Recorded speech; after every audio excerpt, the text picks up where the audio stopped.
यह सत्य है कि भारत पर पहला मुस्लिम आक्रमण अरबों ने किया, जिसका नेतृत्व मोहम्मद बिन कासिम ने किया था। यह आक्रमण सन 711-12 में हुआ था और उसने सिंध पर विजय प्राप्त की। इससे पहले मुस्लिम आक्रमण का परिणाम देश पर अस्थायी अधिकार के रूप में सामने नहीं आया, क्योंकि बगदाद के खलीफा को, जिसके आदेश और आह्वान पर यह हमला हुआ था, 9वीं शताब्दी के मध्य सिंध के इस सुदूर प्रांत से अपना प्रत्यक्ष नियंत्रण हटाने पर बाध्य होना पड़ा था। इसके बाद सन 1001 में गजनी के मोहम्मद के भीषण आक्रमण का तंत्र लग गया। मोहम्मद की मृत्यु 1030 में हो गई, परंतु 30 वर्ष की अल्पावधि में ही उसने भारत पर 17 बार आक्रमण किया था। उसके बाद 1173 में मोहम्मद गौरी ने भारत पर आक्रमण किया। वह 1206 में मारा गया। 30 साल तक गजनी के मोहम्मद ने भारत को रोधा और 30 साल तक उसी तरह मोहम्मद गौरी भी इस देश को रोधता रहा। उसके बाद चंगेज खान के मंगोल झुंडों ने धावे बोले। ये आक्रांता 1221 में आए। तब उन्होंने भारत की सीमाओं पर ही आक्रमण किए, भीतर प्रविष्ट नहीं हुए। लेकिन 20 वर्ष बाद उन्होंने लाहौर पर धावा बोला और उसे लूटा। उन हमलों में से सर्वाधिक भीषण हमला 1398 में तैमूर लंग के नेतृत्व में हुआ था। उसके बाद बाबर के रूप में एक नया आक्रांता उभरा, जिसने 1526 में भारत पर हमला किया। 2 और आक्रमण भी हुए हैं। 1738 में आक्रांता नादिर शाह के नेतृत्व में पंजाब पर चढ़ दौड़े। उसका यह आक्रमण, मान लिया जाए, नदी में आई भीषण बाढ़ या फिर सागर के रौद्र रूप जैसा था। उसके बाद 1761 में अहमद शाह अब्दाली ने भारत पर हमला किया। उसने पानीपत में मराठाओं की सेनाओं को पराजित किया और हिंदुओं द्वारा मुस्लिम आक्रांताओं के हाथे गवाए गए आधार को पुनः प्राप्त करने के लिए उन्होंने वाले प्रयासों की हमेशा के लिए कमर तोड़ दी। मुस्लिम हमले मात्र लूटमार अथवा विजय की आकांक्षा से प्रेरित होकर ही नहीं किए गए थे।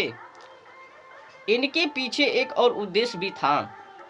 मोहम्मद बिन कासिम ने सिंध पर जो हमला किया, उसका स्वरूप दंडात्मक भी था। वह सिंध सम्राट दाहिर को सजा देने के लिए हुआ था, जिसने देवल में, जो कि सिंध का एक बंदरगाह था, पकड़े गए 1 अरब जहाज को मुक्त करने से इनकार कर दिया था। परंतु इस बात में कोई संदेह नहीं है कि भारत में मूर्ति पूजा और हिंदुओं के बहुदेवाद पर प्रहार कर यहाँ इस्लाम की स्थापना भी इन हमलों का एक उद्देश्य था। अब आप लोग समझ सकते हो, मोहम्मद बिन कासिम से लेकर अताई, औरंगजेब, वहां तक की शासन, उन लोगों ने अपने शासन काल में क्या सब कुछ किया, आज मैं आपको उन लोगों की सच्चाई से अवगत करवाऊंगा। पर हाँ, ये जो संघ प्रमुख कुछ भाषण किया कि हमारा आंदोलन, संघर्ष विद्रोह केवल राम मंदिर तक। और फुस मैं उनको बता देना चाहता हूं कि आप लोग, मैंने इतिहास को खगोला, ढूंढा, और मैं हिंदू से भी निवेदन करता हूं, लगभग में इतिहास के अनुसार, और भी हो सकता है, इससे अधिक भी हो सकता है, पर 40,000 से 42,000 ये आंकड़े दर्शाई गई है। तो खगोलो भूगोलो, जहां पर भी मिले पुरानी मस्जिद उनको खुदवाओ।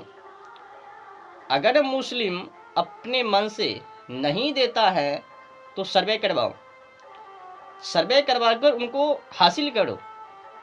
40,000 से 42,000 के आसपास मैंने ढूंढा।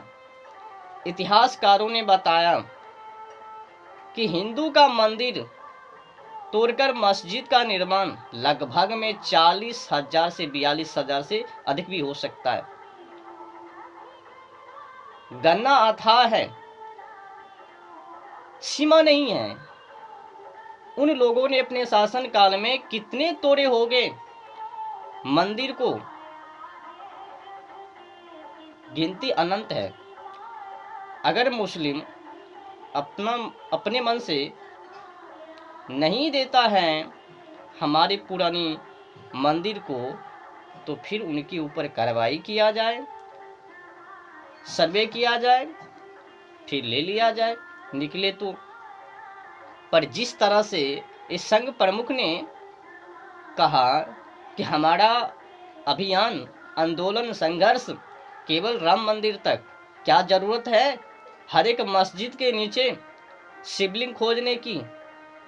एकदम इस सत्ता की लालच है, सत्ता के लालची हैं, लोभी हैं। उन संघ प्रमुख को सत्ता चाहिए, जिस तरह से राजा को सत्ता चाहिए उसी तरह से इस संघ प्रमुख को भी। कभी हिंदू मुस्लिम वो भाई भाई, क्या किया उन लोगों ने, आज मैं आपको उन लोगों से अवगत करवा रहा हूं, सुनते जाइए। इसके प्राप्त करने के बाद हज्जाज ने अपने सेनापति को निम्नलिखित पत्र भेजा।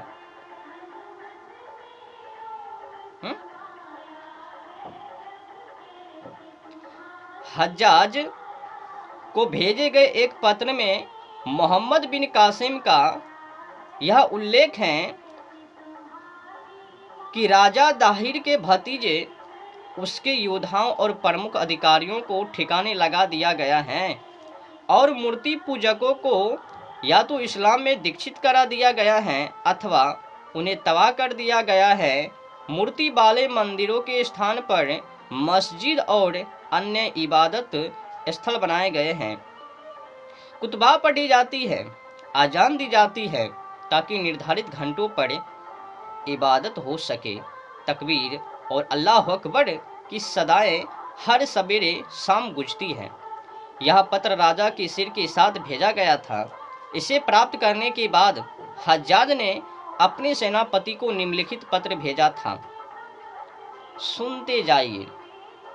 जो भी हिंदू लोग गुमराह हैं, भ्रम में पड़े हैं कि उन लोगों ने क्या सही में हम लोगों के साथ भाईचारा निभाया, आज आप लोग उनके शासन काल से अवगत हो जाइए और दूर हो जाइए। उन लोगों के जो मानसिकता है, उन लोगों में जो आदर्श है, केवल उन्हीं लोगों में ही, अन्य के साथ नहीं। उनके कुरान में लिखा हुआ ही है, अल्लाह को जो ना माने काफिर, शैतान, नापाक, जहां पाओ वहीं पर दे दो। गैर मुस्लिम के नाम से दर्शाया गया है, समझ लो। तो हिंदू के लिए वो नापाक की बात है, पाक की नहीं। तो कुरान भी जब आदेश दे रहे हैं तो समझ लीजिए कुछ तो खासियत है इस्लामिक झंडा फहराने की। तो इसके अलावा तुम सभी बड़े और छोटे को सुरक्षा दो, शत्रु और मित्र में भेद ना करो। खुदा का कथन है कि मूर्ति पूजकों से कोई रियायत ना बरतो, यानी उनको मत छोड़ो।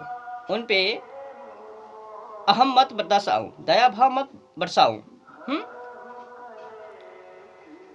अपितु उनके गले काट दो, या समझ लो कि यही अल्लाह का महान आदेश है। तुम्हें अभय दान देने के लिए तुरंत तैयार नहीं होना चाहिए, क्योंकि इससे तुम्हारा काम और बढ़ जाएगा। इसके बाद उन दुश्मनों के अलावा जो सामान्य सैनिक हैं, किसी को न बख्शो। पहले काम बनाओ सेनाओं से, जब कामयाब हो जावे, जब हासिल हो जावे, जब हिंदुओं को गला काट देवे, हिंदू धर्म परिवर्तन कर लेवे, तो फिर जिसके बल से, जिस सेना के बल से तुमने विजय प्राप्त की, उनको भी कत्ल कर दो। समझ रहे हो ना उन लोगों की सोच। तो गजनी के मोहम्मद ने भी भारत पर अपने अनेक हमलों को जिहाद छेड़ने की संज्ञा दी थी। मोहम्मद के इतिहासकार अल उतबी ने उसके हमलों के बारे में लिखा था। उसने मंदिरों में मूर्तियों को तोड़ा, इस्लाम की स्थापना की, उसने शहरों पर कब्जा किया, नापाक कमीनों को मार डाला, यानी हिंदुओं को मार डाला। हिंदू को नापाक मानता था। उनके कुरान में यही लिखा हुआ है, अल्लाह को जो ना माने काफिर, शैतान, नापाक, उनको जहाँ पाओ उनको तबाह करो, उनके मंदिरों को लूटो, उनके पत्नी को लूटो, बेटियां को लूटो, और भी जो बीमारी है सबको जब्त कर लो।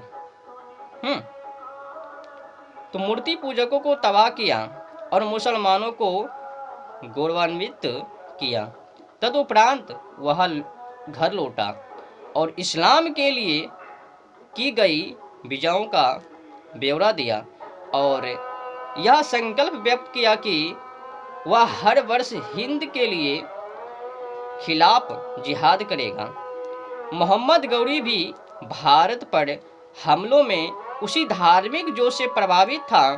इतिहासकार हसन नियाजी ने उसके क्रियाकलाप का विवरण इन शब्दों में लिखा, उन्होंने अपनी तलवार से हिंदू को कुफ्र की गंदगी से साफ किया। मतलब हिंदू को उनके कुरान के अनुसार, हिंदू उनके कुरान के अनुसार नापाक, गंदगी। समझ लो कि उन लोगों की मानसिकता क्या रही होगी उस समय जब हिंदुओं को तबाह कर रहे थे।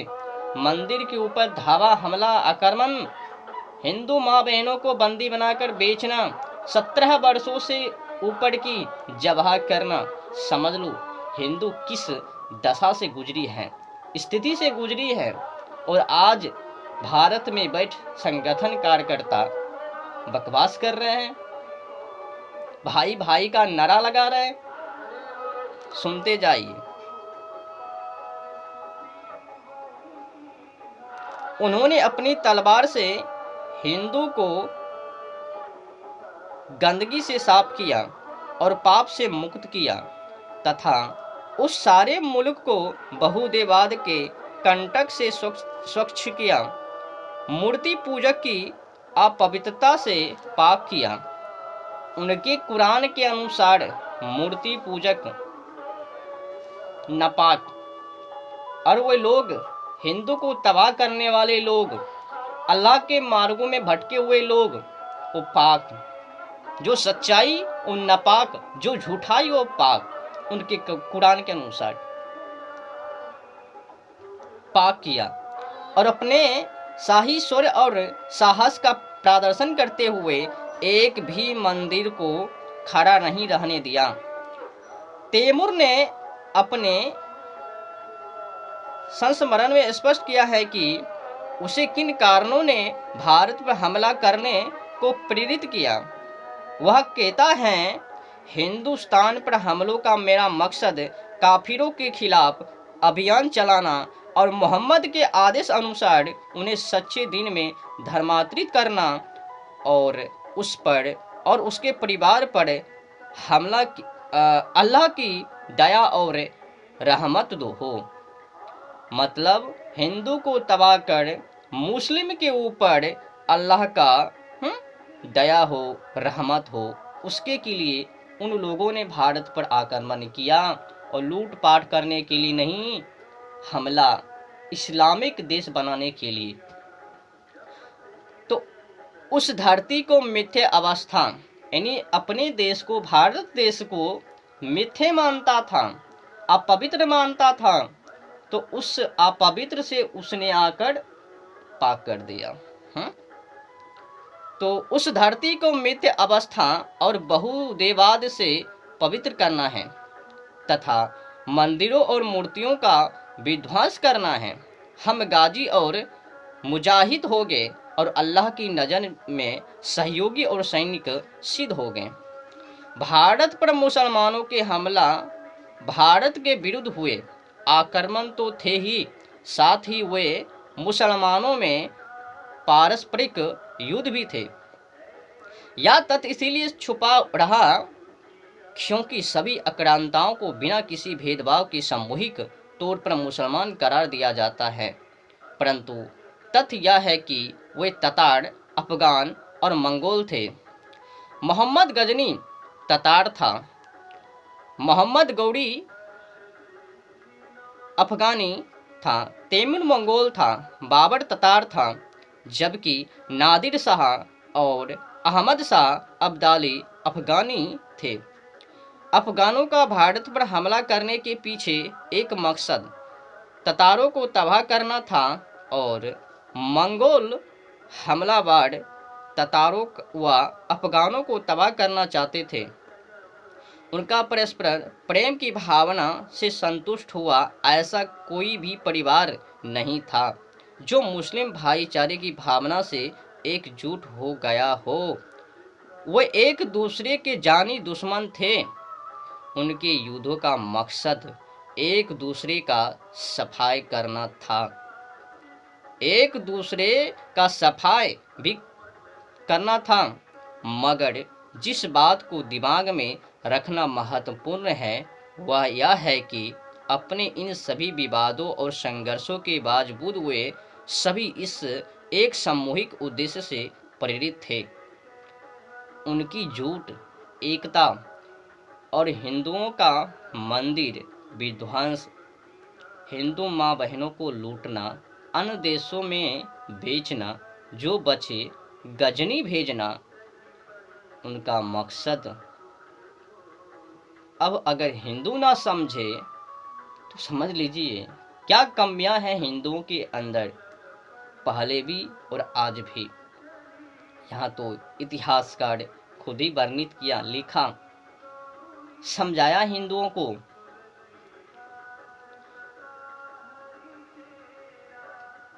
अपने इन सभी विवादों और संघर्षों के बावजूद वे सभी एक सामूहिक उद्देश्य से प्रेरित थे।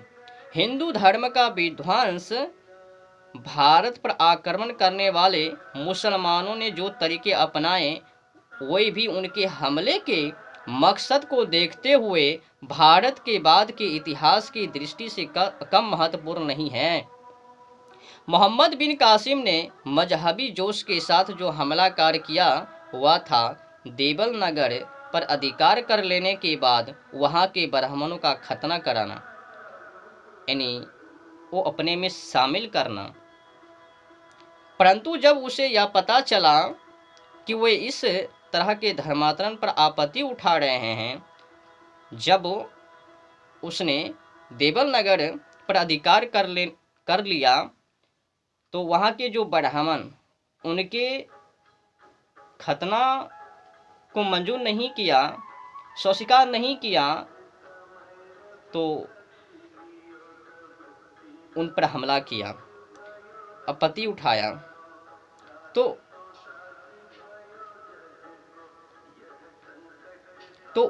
उसने 17 वर्ष से अधिक की आयु वाले सभी लोगों का वध करा दिया और यह आदेश दिया कि अन्य सभी को, जिनमें औरतें और बच्चे भी शामिल थे, गुलाम बना लिया जाए। हिंदुओं के मंदिरों को लूटा गया और लूट की इन प्रचुर संपदा के 5वें हिस्से को अलग करके, जो कि सरकार का कानूनी हिस्सा था, शेष सारी संपदा सैनिक में बराबर बराबर बांट दी गई। मोहम्मद गजनी ने प्रारंभ से ही ऐसी योजना अपनाई जिनसे हिंदुओं के हृदय में आतंक व्याप्त हो सके। सन 1001 में राजा जयपाल को पराजित करने के बाद मोहम्मद ने आदेश दिया कि जयपाल को सड़कों पर घुमाया जाए ताकि उसके बेटे और सरदार उसे लज्जा, कैद और अपमान की उस हालत में देख सके और जोश भर के काफिरों के दिलों में इस्लाम की ताकत का खौफ बैठ जाए।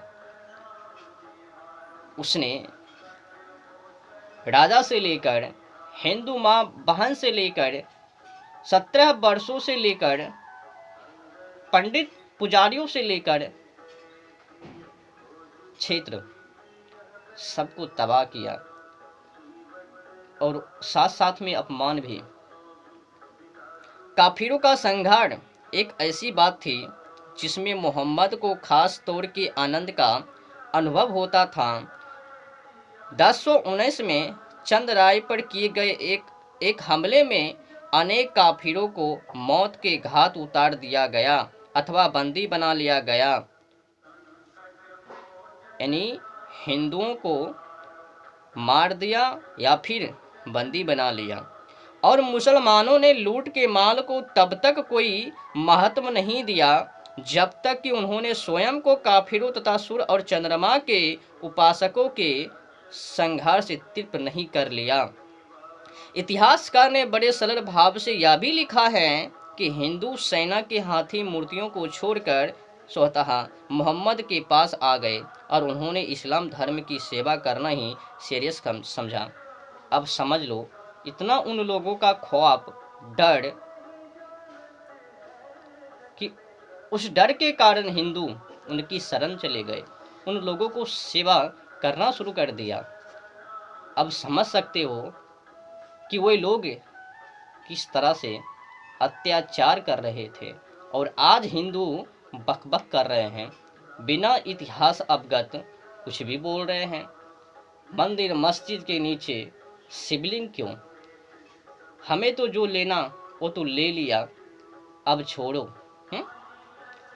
इस संचालक को यूं ही बहिष्कार कर हटा देनी चाहिए।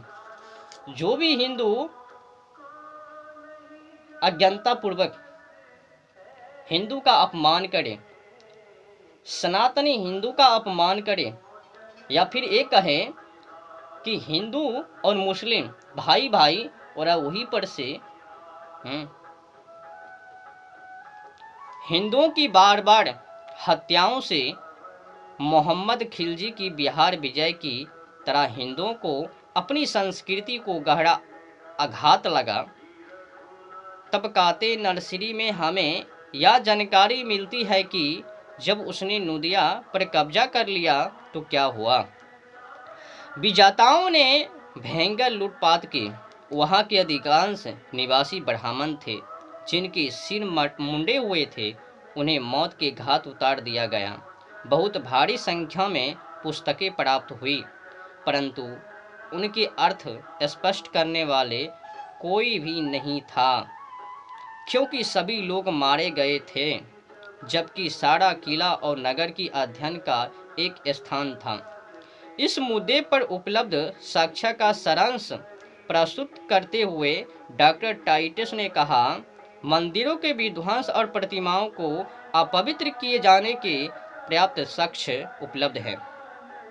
हम देख चुके हैं कि मोहम्मद बिन कासिम ने सिंध में बड़े योजनाबद्ध तरीकाओं से ढंग से विनाश की अपनी योजना को क्रियान्वित किया है, परंतु उसने राजस्व के मकसद से मुल्तान के एक सुप्रसिद्ध मंदिर को छोड़ दिया था, क्योंकि यह मंदिर तीर्थयात्राओं का आवास स्थल था जो प्रतिमा के सामने काफी बड़ी मात्रा में उपहार समर्पित करते थे। साथ ही उसने जहां इस मंदिर को अपनी धन लोलुपता को संतुष्ट करने के लिए खड़ा रहने दिया, वही उसने गौमांस का एक टुकड़ा प्रतिमा की गर्दन में बांधकर अपनी द्वेष भावना को भी उजागर किया। अब समझ सकते हो, जिस प्रतिमा को उसने छोड़ा उनको भी नापाक कर दिया। मिनहाज अस सिराज यह भी बताता है कि मोहम्मद किस तरह से 1000 मंदिरों तथा सोमनाथ के मंदिरों को विध्वंस करने वाले तथा उसकी प्रतिमा को ले जाने का साहसिक कृत्य करने वाले के रूप में व्यापक तौर पर चर्चित हो गया था। उसका यह भी दावा था कि मूर्ति के 4 टुकड़े कर दिए गए थे। उसका एक भाग गजनी की जामा मस्जिद में जमा कराया गया, एक को उसने शाही महल के प्रवेश द्वार पर रखा गया और तीसरा भाग मक्का तथा चौथा मदीना भेजा गया। लेन पुल ने कहा है कि मोहम्मद गजनी ने, जिसने यह संकल्प किया था कि वह हिंदुस्तान के काफिरों के खिलाफ हर वर्ष जिहाद करेगा और जब तक अपना मूर्ति भंजन अभियान चलाता रहेगा तब तक सोमनाथ का मंदिर अक्षत है, इसी विशेष उद्देश्य से उसने अपनी जीवन लीला समाप्त होने से कुछ ही समय पूर्व मुल्तान के अनहलवाड़ा में तटवर्ती क्षेत्र के रेगिस्तान को पार कर भयानक चढ़ाई की और वह तब तक युद्ध करता रहा जब तक कि उसने अंतगतवा इस सुप्रसिद्ध मंदिर को ध्वस्त नहीं कर दिया। वहां लाखों तीर्थ यात्री एकत्रित होते थे। 1000 ब्राह्मण इस देवालय में पूजन वंदना करते थे और इसके कोष की रक्षा करते थे। सैकड़ों नर्तक और गायक उसके द्वार पर अपनी कला का प्रदर्शन करते थे। इसके अंदर सुप्रसिद्ध लिंग था जो पाषाण का एक स्थूल स्तंभ था। उस पर हीरे जवाहरात जड़े हुए थे और रत्न जड़ित दीपाधार से सजे धजे थे और इस देवालय को महिमा मंडित करते थे। उसकी प्राचीरों पर काफिर ब्राह्मणों के झुंड एकत्रित रहते थे जो उन विदेशी काफिरों के निष्फल दर्प का परिहास करते थे जिनके बारे में वे सोचते थे कि उन्हें सोमनाथ भगवान सुनिश्चित रूप से ले लेंगे। विदेशी निर्द्वंद दीवारों पर चढ़ गए। भगवान अपने सेवकों की प्रार्थनाओं पर भी मुख बना रहा। 50,000 हिंदुओं ने अपनी आस्था के कारण यातना भोगी और इस पवित्र देवालय को सच्ची अवस्था वालों ने सोल्लास लूटा और वह महान पाषाण ध्वस्त कर दिया गया और उसके खंडों को विजेताओं के महल की शोभा बढ़ाने के लिए ले जाया गया। मंदिरों के द्वारा गजनी में लाए गए और मूर्ति पूजकों को 10 लाख पाउंड मूल्य का खजाना पुरस्कार तुल्य प्राप्त हुआ। गजनी के मोहम्मद द्वारा किया गया कृत्य एक पावन परंपरा बन गया और उसके बाद के आक्रांताओं ने उसका निष्ठापूर्वक पालन किया। डॉक्टर टाइटस के शब्दों में मोहम्मद गौरी ने, जो मोहम्मद गजनी का एक उत्साही उत्तराधिकारी था, अजमेर की विजय के दौरान मूर्तियों वाले मंदिरों के स्तंभों और आधारों को ध्वस्त किया और उनके स्थान पर मस्जिदों का निर्माण करवाया और मकतब बनवाए और इस्लाम के नियम और कानून की प्रथाएं तैयार कर उन्हें स्थापित किया। दिल्ली नगर और उसके आसपास के क्षेत्रों को मूर्तियों और मूर्ति पूजकों से मुक्त करा दिया गया और देव प्रतिमाओं के स्थान पर एक खुदा की इबादत करने वाले ने मस्जिदें खड़ी कर दी। कहा जाता है कि कुतुबउद्दीन ऐबक ने भी लगभग 1000 मंदिरों को ध्वस्त कर उनके स्थान पर मस्जिदों खड़ी की थी। उसी लेखक का कहना है कि उसने जामा मस्जिद दिल्ली का निर्माण करवाया और उसे उन मंदिरों को प्राप्त हुए स्वर्ण तथा पाषाणों से सजाया जिन्हें हाथियों द्वारा तोड़ा गया था। उसे उन शिलालेखों से भर दिया जिनमें कुरान के आदेश उत्कीर्ण थे। दिल्ली की इस मस्जिद के पूर्वी प्रवेश द्वार पर जो शिलालेख अंकित हैं उनमें यह बताया गया है कि इस मस्जिद के निर्माण में 27 मंदिरों की सामग्री का उपयोग किया गया था। जमा मस्जिद के कुतुबउद्दीन ऐबक द्वारा बनाई गई एक मीनार के मुकाबले अलाउद्दीन ने दूसरी मीनार बनाने के जोश में अमीर खुसरो के कथा अनुसार पहाड़ियों से खोदकर पत्थर ही नहीं निकाले अपितु सामग्री के लिए हिंदुओं के मंदिरों को भी तोड़ा। दक्षिण भारत की अपनी विजयों में भी अलाउद्दीन ने मंदिरों को उसी तरह तोड़ा जिस तरह उत्तर में उसके पूर्ववर्तियों ने तोड़ा था। सुल्तान फिरोज शाह ने अपने फातुहात में विस्तृत वर्णन करके यह बताया है कि उसने उन हिंदुओं के साथ किस तरह का व्यवहार किया जिन्होंने नए मंदिरों के बनाने का साहस किया था। जब उन्होंने पैगंबर के कानून के विरुद्ध, जिसमें यह घोषित किया कि यह सब सहन नहीं किया जाना चाहिए, शहर दिल्ली और उसके पास पड़ोस में ऐसा किया, तो मैंने खुदाई निर्देशों के तहत इन इमारतों को ध्वस्त कर दिया।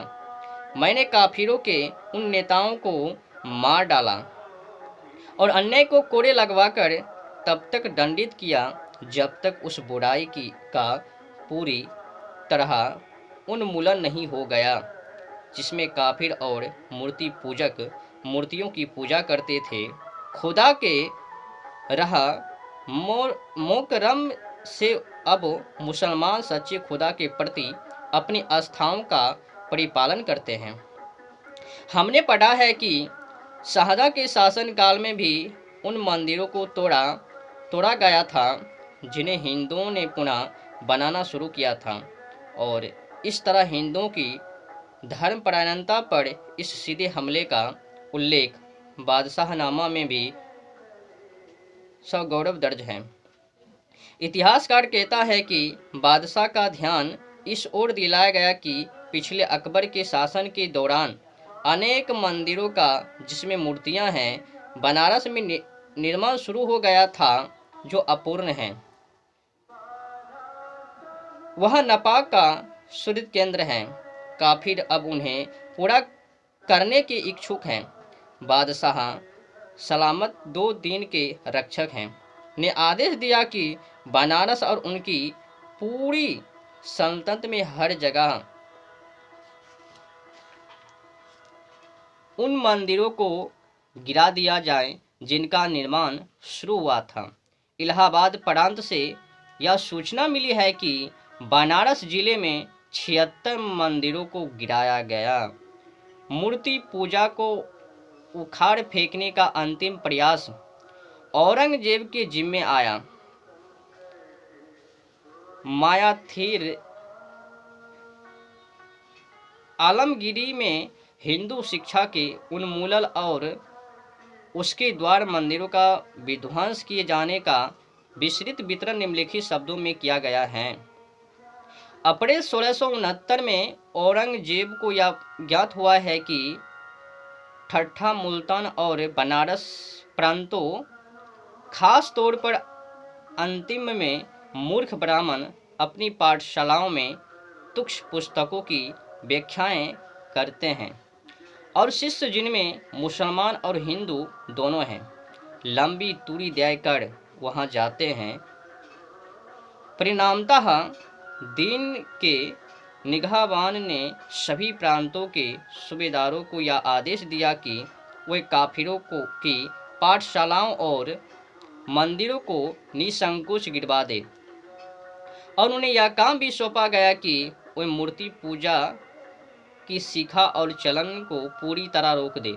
बाद में दिन के रक्षक को यह बताया गया कि सरकारी अधिकारियों ने बनारस के विश्वनाथ मंदिर को ध्वस्त कर दिया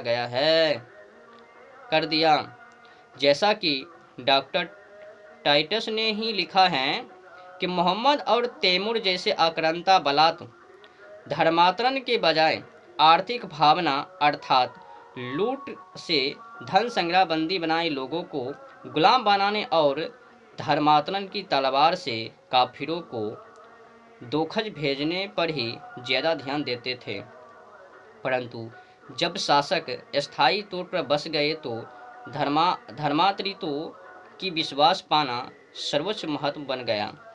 राज की नीति का यह एक भाग ही बन गया कि सारे देश का धर्म इस्लाम ही बनाया जाए। कुतुबउद्दीन ऐबक ने जिसकी ख्याति मंदिरों को तोड़ने में लगभग उतनी ही थी जितनी 12वीं शताब्दी के अंतिम चरण और 13वीं शताब्दी के प्रारंभ में मोहम्मद की थी। धर्मांतरण के लिए ताकत का सहारा भी अक्सर लिया था। एक दृष्टांत दिया जा सकता है, जब वह 1194 में कुलई अलीगढ़ पहुंचा तो तोपखाने में जो लोग चतुर और निपुण थे उन्हें इस्लाम में दीक्षित कर लिया और अन्य लोगों को तलवार से मौत के घाट उतार दिया गया। जो ताकतवर उनको अपने में शामिल कर लिया, बाकी को मौत का घाट उतार दिया। उन लोगों की मानसिकता अल्लाह के द्वारा मूसा को दिया हुआ कुरान उनकी, समझ लीजिए, धर्मांतरण के बाध्य करने हेतु जो कठोर कदम उठाए गए वे अनेक थे। एक हृदय विदारक मामले का उल्लेख फिरोज शाह के शासनकाल 1351-88 का है। दिल्ली के एक ब्राह्मण पर आरोप लगाया गया कि वह अपने घर में मूर्तियों की पूजा करता है और यह भी कि वह मुस्लिम महिलाओं को काफिर बना रहा है। उसको पकड़ा गया। उसका मामला न्यायाधीशों, चिकित्सकों, बुजुर्गों और वकीलों के समक्ष पेश किया गया। उन्होंने उत्तर दिया कि कानून के प्रावधान सुस्पष्ट हैं। ब्राह्मण या तो मुसलमान बन जाए अथवा उसे जला दिया जाए। उसे सच्चे दिन से अवगत करा दिया गया और सही राह भी उसे दिखा दी गई, परंतु उसने उसे मानने से इनकार कर दिया। परिणाम स्वरूप सुल्तान के आदेश से उसे जला दिया गया। और टिप्पणीकार ने लिखा है कि कानून और इंसाफ के प्रति सुल्तान के गहन लगाव को देखो कि किस तरह से वह उसके आदेशों से तनिक भी नहीं डिगते। मोहम्मद ने मंदिरों का ही नहीं तोड़े, अपितु जिन हिंदुओं पर उन्होंने विजय प्राप्त की थी उन्हें गुलाम बनाना भी उन्होंने अपनी नीति बना ली। डॉक्टर टाइटस के शब्दों में, इस्लाम के भारत से संपर्क में आने की प्रारंभिक अवधि में ही न केवल काफिरों का संहार और उनके मंदिरों का विध्वंस ही किया गया, अपितु जैसा कि हमने देखा है कि पराजितों में से अनेक गुलाम भी बन लिए गए। इन आक्रांताओं में लूट के माल का सरदारों और सामान्य सैनिकों के बीच बंटवारा एक विशेष आकर्षण था। प्रतीत होता है कि मोहम्मद ने काफिरों के संहार, उनके मंदिरों और पुजारियों की संपदा की लूट को अपने हमलों का एक विशेष उद्देश्य बना लिया था। बताया जाता है कि अपने पहले हमले में से ही वह बहुत अधिक लूट का माल और आधे लाख सुंदर पुरुष और महिलाओं हिंदुओं को गुलाम बनाकर गजनी ले गया था। 1070 में जब मोहम्मद ने कन्नौज पर कब्जा किया तो उसने इतनी अधिक संपदा लूटी और लोगों को बंदी बनाया कि उनकी गणना करने वालों की उंगलियां थक गई। 1019 के आक्रमण के बाद गजनी और मध्य एशिया में भारतीय गुलाम कितने आम हो गए थे उसका विवरण करते हुए उस समय का एक इतिहासकार कहता है, बंदियों की संख्या का अनुमान इस तथ्य से लगाया जा सकता है कि हर गुलाम को 2 से 10 हिर्दम तक बेचा गया। बाद में से गजनी ले जाए गए और सुदूर नगरों से व्यापारी उन्हें खरीदने आए और गोरे और काले, धनी और निर्धन एक सांझी दास्ता में जकड़ लिए गए। सन 1202 में जब कुतुबुद्दीन ने कालीजर पर अधिकार कर लिया मंदिरों को मस्जिदों में बदलने और मूर्ति पूजक का नाम निशान मिटाने के बाद 50,000 लोग गुलामी के बंधन में जकड़े हुए और मैदान हिंदुओं से ठसाठस भरा काला सा दिखाई देने लगा। जिहाद में जो हिंदू पकड़े जाते, गुलाम ही उनका प्रबंध बनती थी, परंतु जब युद्ध नहीं होता था तब भी हिंदुओं का अपमान मुस्लिम आक्रांताओं द्वारा अपनाए गए हथकंडों का कम महत्वपूर्ण भाग नहीं था। अलाउद्दीन के शासनकाल में 14 शताब्दी से के आरंभ में कुछ इलाकों में हिंदुओं ने सुल्तान को काफ़ी परेशान किया था। अतएव उसने उन पर ऐसा कर लगाने का फैसला किया जिससे वे पुनः विद्रोह करने का साहस न कर सके। हिंदुओं को इस स्थिति में ला दिया गया था कि वे सवारी के लिए घोड़ा नहीं रख सके, न ही अच्छे वस्त्र पहन सके, न ही जीवन का कोई सुख उपयोग कर सके।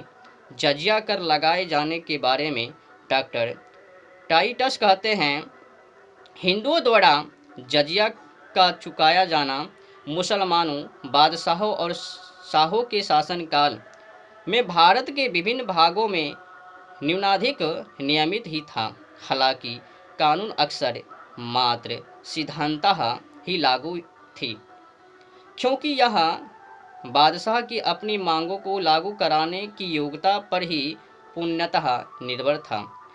परंतु अंततः यह महान अकबर के शासनकाल के 9वें वर्ष 1665 में सारे मुगल साम्राज्य में हटा दिया गया, जबकि इससे पहले या 8 शताब्दियों से भी अधिक तक भारत में मुस्लिम शासन का एक बुनियाद हिस्सा बना रहा था।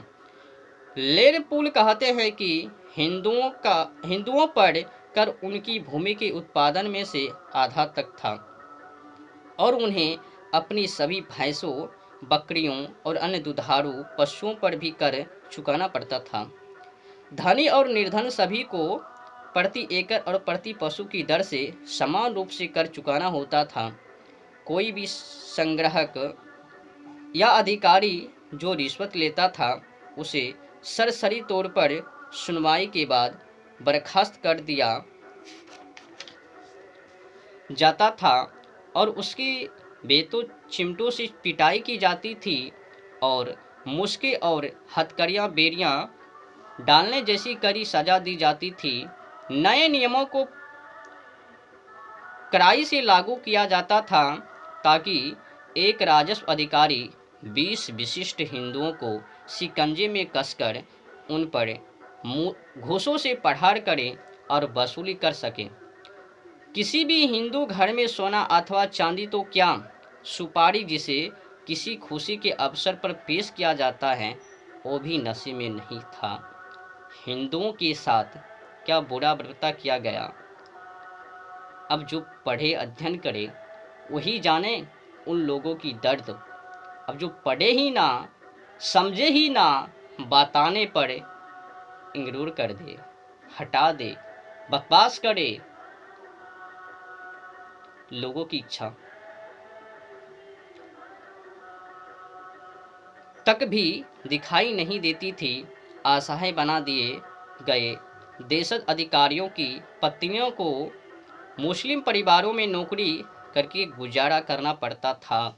राजस्व अधिकारियों को प्लेग से भी ज़्यादा घातक माना जाने लगा था और किसी का भी सरकारी लिपिक बनाया जाना मौत से भी बुरा माना जाता था। यहाँ तक कि कोई हिंदू ऐसे किसी व्यक्ति से अपनी बेटी का विवाह नहीं करना चाहता था। उस समय के इतिहासकार का कथन है कि ये राजनाएं इतनी कठोर से लागू की गई थी कि चौकीदार, खूंट और मुकद्दम घोड़े की सवारी नहीं कर सकते थे, हथियार नहीं रख सकते थे, न ही अच्छे कपड़े पहन सकते थे और पान भी नहीं चबा सकते थे। कोई भी हिंदू अपना सिर नहीं उठा सकता था। वसूली करने के लिए घूसे मारे जाना, माल भत्ता जब्त किया जाना, कैद और बेड़ियों डाले जाने आदि सभी तरीके अपनाए जाते थे। यह सब कुछ सनक अथवा नेत्रिक विकृति मात्र ही परिणाम नहीं था, जो कुछ किया जाता था वह व्यापक तौर पर इस्लाम के रहनुमाओं की हाकिमों के रूप में सोच के अनुरूप होता था। मुल्तान अलाउद्दीन ने मुस्लिम कानून के अंतर्गत हिंदुओं की स्थिति के बारे में काजी से सवाल किया तो काजी ने इन्हीं विचारों को भलीभांति स्पष्ट किया था। उसने कहा था, उन्हें खिराज कर अदा करने वाला कहा जाता है और जब राजस्व अधिकारी उनसे चांदी मांगे तो उन्हें बिना सवाल उठाए अति निम्रता और आदर व्यक्त करते हुए सोना देना चाहिए। यदि अधिकारी उनके मुंह में मैला फेंके तो उन्हें संकोच किए बिना अपना मुख खोलकर उसे ले लेना चाहिए। मुंह में मैला फेंके जाने और इस निर्मता अदायगी से धर्म की अपेक्षित अधीनता ही व्यक्त होती है। इस्लाम का गरिमागान एक कर्तव्य है और दीन के प्रति अनादर दम है। खुदा उनसे नफरत करता है और उसका कथन है कि उन्हें दास्ता में रखो।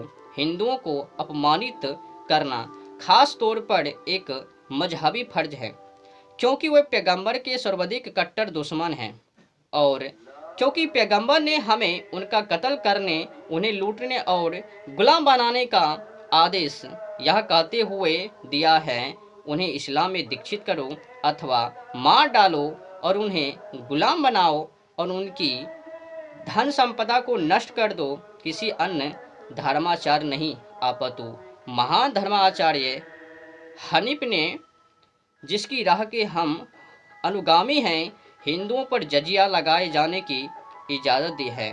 अन्य पंथों के धर्माचार्य भी किसी अन्य विकल्प की नहीं अपितु मौत या इस्लाम की ही अनुमति देते हैं। मोहम्मद गजनी के आने और अहमद शाह अब्दाली की वापसी के बीच जो 762 वर्षों की अवधि व्यतीत हुई उसकी यही कहानी है। अब समझ लीजिए, आज जो संगठन ये कह रहे हैं, हमने तो जिस मकसद से अभियान शुरू किया, जिस मकसद से हमने संघर्ष किया, उनके खिलाफ विद्रोह किया, वो तो पूरा हो गया। राम मंदिर को लेकर अब हमें हर एक मस्जिदों के नीचे मंदिर खोजने ढूंढने की क्या जरूरत है? क्या आप सच्चाई से दूर रहोगे? क्या हिंदू को सच्चाई से अवगत नहीं करवाओगे? आपने जो काम किया हिंदू को गुमराह करने की, आपने भारी अपराध किया, जो कि उस अपराधों का दंड आपको भुगतना पड़ेगा। हिंदुओं से निवेदन है, कोई भी संकटता ऐसा कहे कि मस्जिदों के नीचे शिवलिंग खोजने की क्या जरूरत है, वैसे नेता को, वैसे संगठन को यूं ही भटका देनी चाहिए, उनसे लेना देना नहीं।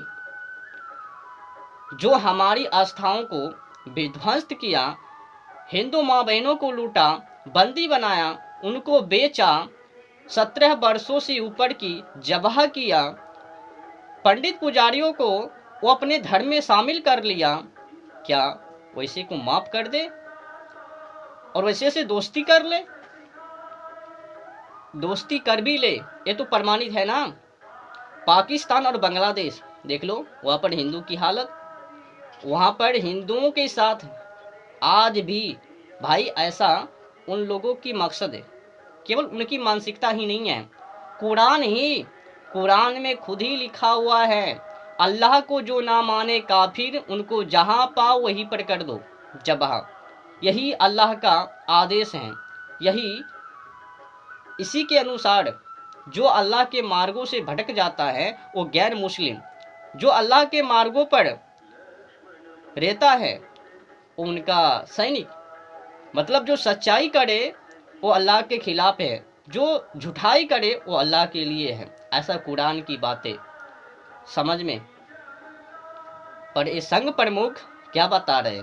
हमने तो मंदिर, अयोध्या राम मंदिर ले लिया, हर एक मस्जिदों के नीचे से मंदिर की क्या जरूरत? ये गुमराह कर रहे हैं, उनको सत्ता की लालच है और कुछ नहीं। हिंदुओं के साथ क्या किया जा रहा है, पाकिस्तान बांग्लादेश प्रमाणित है। ऐसा उनकी मानसिकता नहीं है। कुरान की लिखावट उनसे